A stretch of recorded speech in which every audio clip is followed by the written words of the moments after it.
Assalaamu calaykum dhammaantiin waan idin salaamay meel kastoo aad joogtaan waxaa soo dhamaaday kulankii ugu horeeyay Premier League kaas oo soo dhexmaray Manchester United iyo Fulham. Manchester United iyo Fulham waxa ay nasiib u yeesheen in ay daahfuraan Premier League. Manchester United waa markeedii 8aad oo ay Premier League daahfurayso.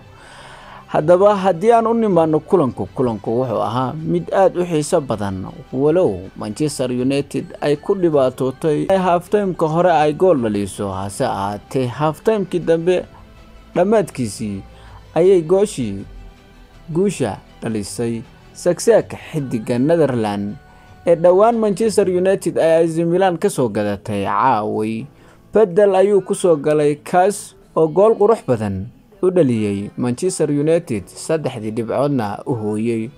Zagzag waxay kaga dhigan tahay goolkan inuu Manchester United soo dhaweyn fiican kala kulmayo maadaama xilli loo baahnaa uu goolka keenay.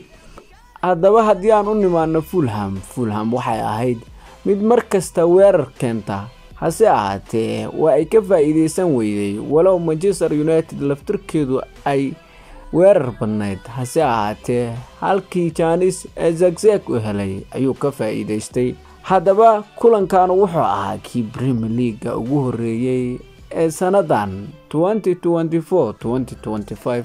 hambalyo Manchester United waxaad gaarteen guul taariikhi ah taas oo aad hoggaanka sii hayn doontaan.